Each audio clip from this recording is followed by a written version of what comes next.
Promo റിവ്യൂയിലേക്ക് എല്ലാവർക്കും സ്വാഗതം. ഈ റിവ്യൂ ഇഷ്ടപ്പെടുവാണെങ്കിൽ ഒന്ന് ലൈക്ക് ചെയ്തും സബ്സ്ക്രൈബ് ചെയ്തും സപ്പോർട്ട് ചെയ്യണേ. അപ്പോൾ അനാമിക രക്ഷപ്പെടാനുള്ളതെല്ലാം അനാമിക ചെയ്തു വെക്കുന്നുണ്ട്. ഇനി അഥവാ ആദർശ് എല്ലാവരോടും ഈ കാര്യങ്ങൾ പറഞ്ഞാലും രക്ഷപ്പെടാൻ വേണ്ടി അനാമിക ജാനകിയോട് പറയുന്നുണ്ട്. അവൻ ഇപ്പോഴും ക്യാമ്പിലേക്ക് പോയ അവളെ ഓർത്തുകൊണ്ട് നടക്കുവാണ്. എപ്പോഴും അവളെ വിളിക്കുന്നുമുണ്ട്. അമ്മയോട് ഞാൻ പറഞ്ഞില്ലെന്നേ ഉള്ളൂ, ഞാൻ ഉറങ്ങി കിടക്കുമ്പം രണ്ടുപേരും എല്ലാ രാത്രിയിലും സംസാരിക്കാറുണ്ട് എന്നൊക്കെ അനാമിക ജാനകിയോട് തട്ടിവിടുന്നുണ്ട്.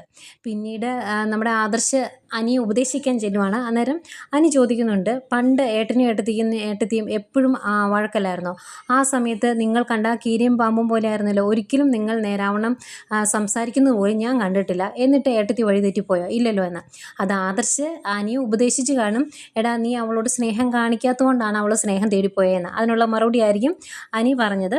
പിന്നീട് നയനെ കാണിക്കുന്നുണ്ട്. നയന ദേവയാനിയോട് പറയുവാണ്, ഞാൻ ആദർശേട്ടനെ കാര്യങ്ങളെല്ലാം പറഞ്ഞ് മനസ്സിലാക്കിക്കോളാം.